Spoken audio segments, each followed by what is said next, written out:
In the shadows of modern society lurks a seductive poison, the belief that worth is measured by productivity, that peace comes through perpetual motion, that salvation lies in the next optimization of the self. This poison has many names: hustle culture, toxic productivity, the self-improvement industrial complex. But beneath all these labels lies a single devastating lie: that you are not enough as you are. I have observed the casualties of this modern madness. People who have confused motion with progress, busyness with purpose, constant self-optimization with genuine growth. They run on treadmills of their own making, exhausting themselves in pursuit of a finish line that moves further away with each step forward. The tragic irony is that those who fall deepest into this trap are often the most sincere seekers, people who genuinely want to improve their lives, contribute meaningfully, and find peace. But they have been handed maps that lead nowhere, sold techniques that create the very problems they promise to solve, and taught to chase external metrics while abandoning their internal compass. Today, I speak about the subtle violence of a culture that demands you hustle your way to worth, and the predatory industry that profits from your perpetual dissatisfaction with yourself. More importantly, I offer the antidote, the ancient wisdom of enough, the power of being, and the courage to step off treadmills that lead nowhere. Hustle culture presents itself as empowerment, but operates as sophisticated slavery. It convinces you that your value lies in your output, that rest is weakness, that boundaries are excuses for mediocrity. Under its influence, you begin to measure your days, not by moments of connection, beauty, or peace, but by tasks completed, goals achieved, metrics optimized. The language itself reveals the deception. Rise and grind, sleep when you're dead, no days off. These phrases sound motivational, but observe what they actually promote: the treatment of your life as raw material to be consumed in service of abstract achievements. They ask you to sacrifice your present experience for a future state that, when reached, will demand even greater sacrifices to maintain. Social media amplifies this madness by turning every moment into potential content, every achievement into a post, every setback into a lesson to monetize. You are encouraged to document your journey rather than live it, to optimize your story rather than embrace your reality. The result is lives lived as performances for audiences that don't actually care about your well-being, only your content.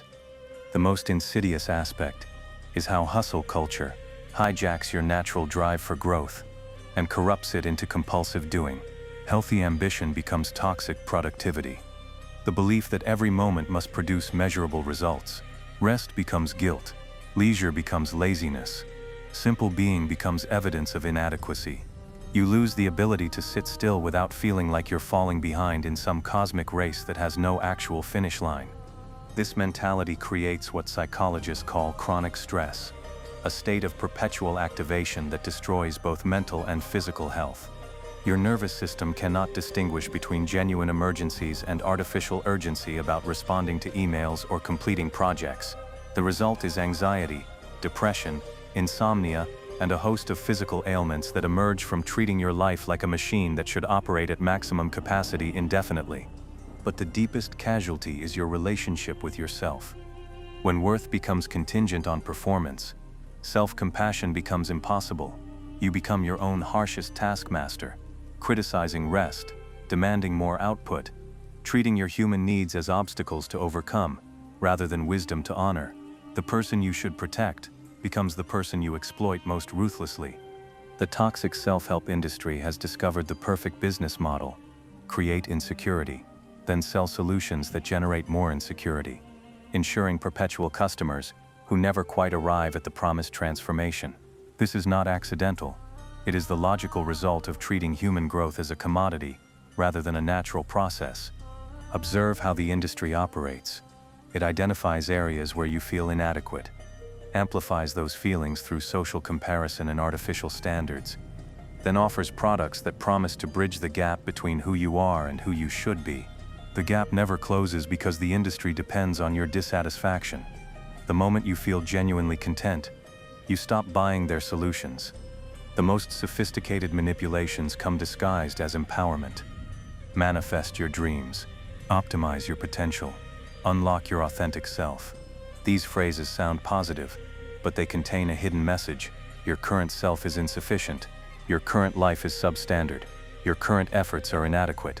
The very act of seeking these solutions reinforces the belief that you are fundamentally flawed and need external fixing. Toxic positivity becomes the enforcement mechanism.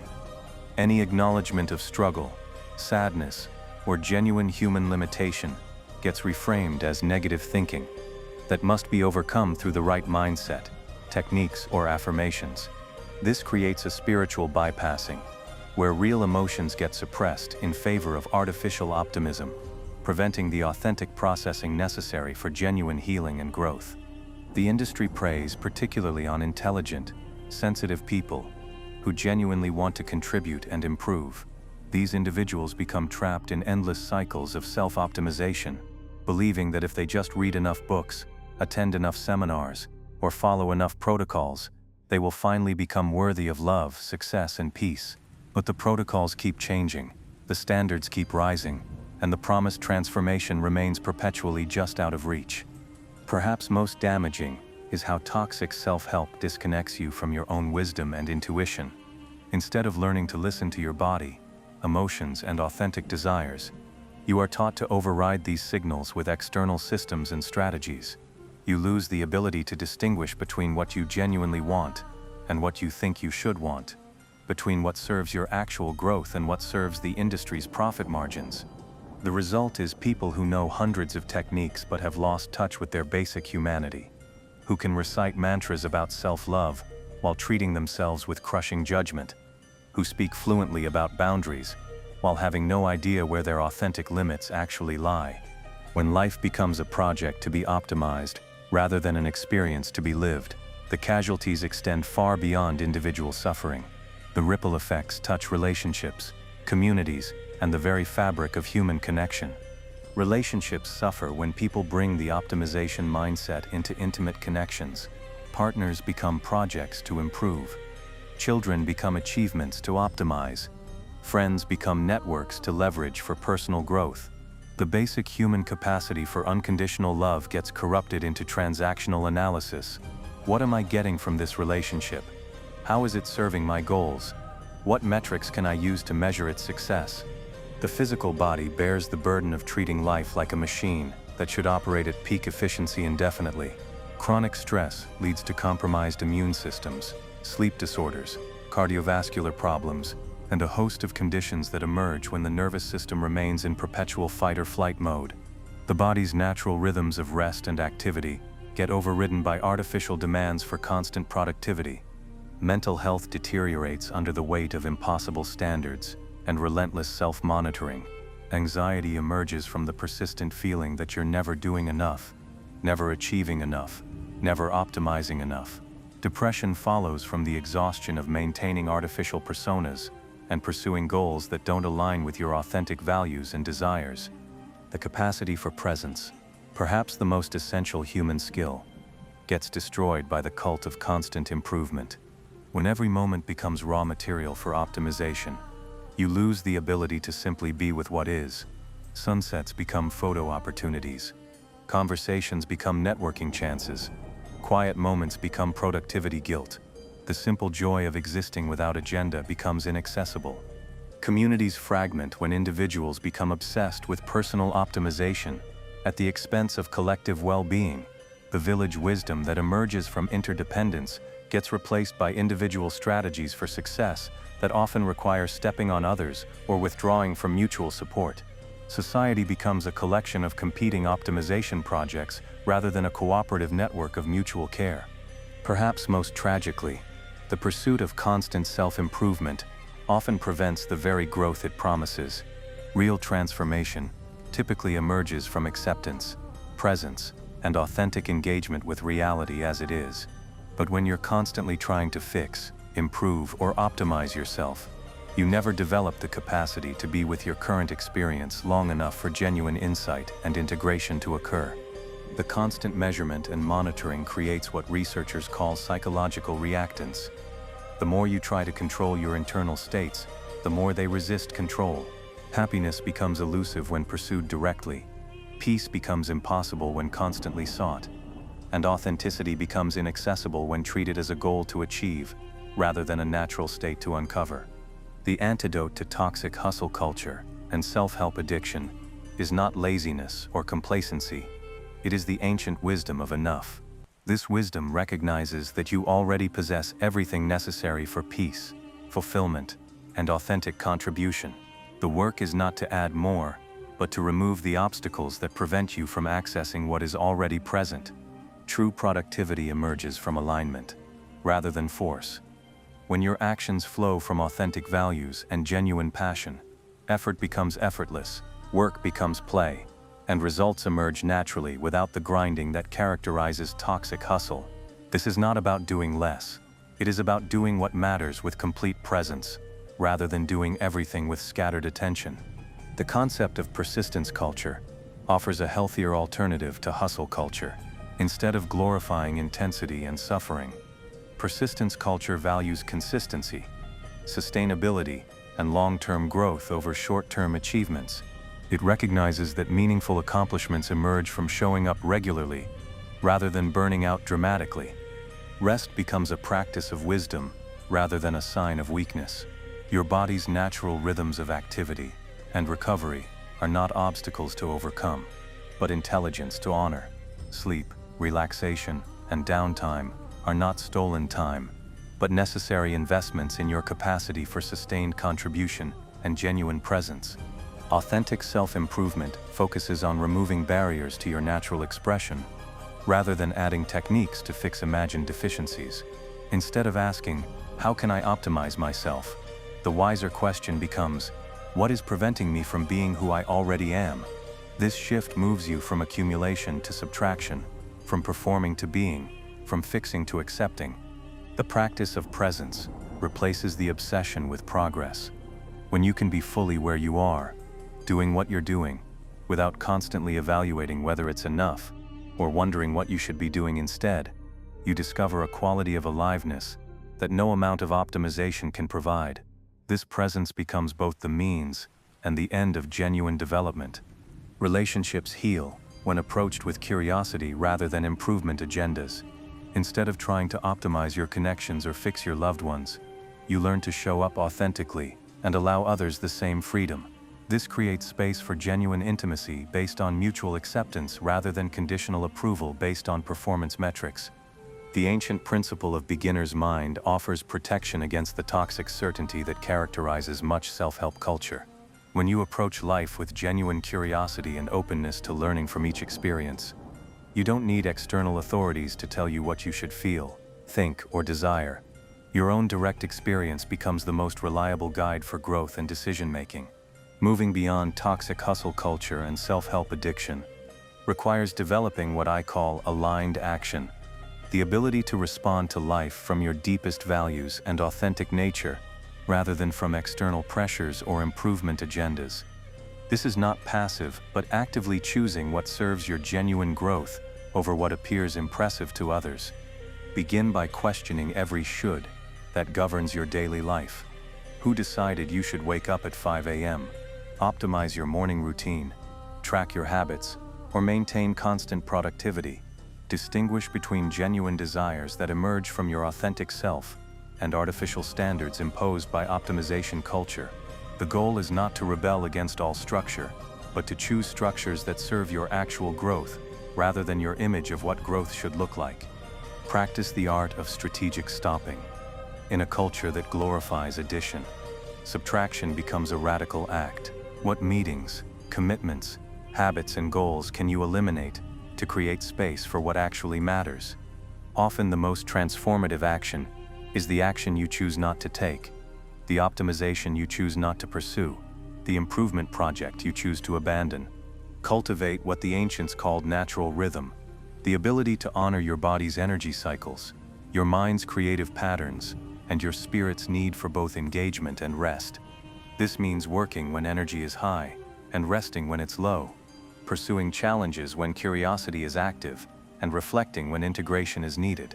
Your internal weather becomes more reliable than external schedules for determining appropriate action. Develop immunity to comparison by understanding that your life is not a performance to be rated but an experience to be lived. Social media, self-help culture, and hustle mentality all depend on comparative thinking, measuring yourself against others' highlight reels or artificial standards of success. Freedom comes from developing your own metrics based on your authentic values and genuine satisfaction rather than external validation. Practice what I call enough awareness, regularly checking in with yourself to notice when you have sufficient resources, rest, stimulation, or achievement for your current needs. This awareness prevents the automatic more reflex that drives optimization addiction. Sometimes you need more, sometimes you need less, sometimes you need exactly what you already have. Wisdom lies in accurate assessment rather than automatic accumulation. Learn to distinguish between authentic growth and manufactured problems. Real development often involves messiness, uncertainty, and periods where nothing seems to be happening. It rarely follows the neat progressions promised by self-help culture. When you encounter internal resistance to improvement efforts, instead of pushing through, consider that your resistance might contain wisdom about what your authentic self actually needs. Create what I call sanctuary time. Regular periods where you are completely unavailable for optimization, productivity, or improvement of any kind. This might involve time in nature, simple manual activities, or complete stillness. These periods allow your nervous system to reset and your authentic desires to surface without the interference of improvement agendas. The path I walked taught me that true strength comes not from grinding through obstacles, but from moving with such clarity of purpose that obstacles become irrelevant. The greatest power lies not in optimizing yourself for others' expectations, but in being so authentically yourself that external validation becomes unnecessary. Your modern world has created sophisticated systems for turning your natural desire for growth into a commodity that can be packaged, sold, and consumed indefinitely. The tragedy is not that people want to improve their lives. The tragedy is that they have been convinced that improvement comes from external sources rather than internal alignment, from adding more rather than removing obstacles, from performing better rather than being authentic. I have witnessed the exhaustion of people who have tried every technique, read every book, and optimized every aspect of their lives while remaining fundamentally disconnected from their own wisdom and peace. They have become experts in self-improvement while remaining strangers to themselves, fluent in the language of optimization while deaf to their authentic needs and desires. The way forward is not to reject all growth or abandon all structure, but to return to the ancient understanding that true development emerges from being rather than doing, from acceptance rather than optimization, from presence rather than performance. You already possess everything necessary for a meaningful life. The work is not to acquire more, but to remove what prevents you from accessing what is already yours. Begin by questioning the fundamental premise of improvement culture, that you are insufficient as you are. This questioning is not self-indulgence, but the beginning of genuine wisdom. When you stop trying to fix what isn't broken, you can begin to nurture what is already whole. When you stop optimizing for external metrics, you can align with internal truth. When you stop hustling for worth, you can discover the inherent value that needs no achievement to justify its existence. Remember that rest is not the opposite of productivity. It is the foundation of sustainable contribution. Presence is not the enemy of progress. It is the ground from which authentic development emerges. Being enough is not settling for mediocrity. It is claiming the peace that allows genuine excellence to flow naturally. The greatest technique is not the mastery of optimization systems, but the courage to live without them. The highest achievement is not the accumulation of improvements, but the discovery of who you are when you stop trying to become someone else. Your life is not a project to be completed or a problem to be solved. It is an experience to be lived with presence, authenticity, and the quiet confidence that comes from knowing you are already enough, not as consolation for failure, but as recognition of truth. Step off the treadmill. The destination you seek is not ahead of you. It is within you, waiting to be remembered rather than achieved. In that remembering, you will find not the optimized version of yourself that culture promises, but the authentic self that needs no optimization to be worthy of love, peace, and genuine fulfillment. The hustle can end. The striving can cease. What remains is who you have always been, beneath the layers of improvement, whole, worthy, and already enough.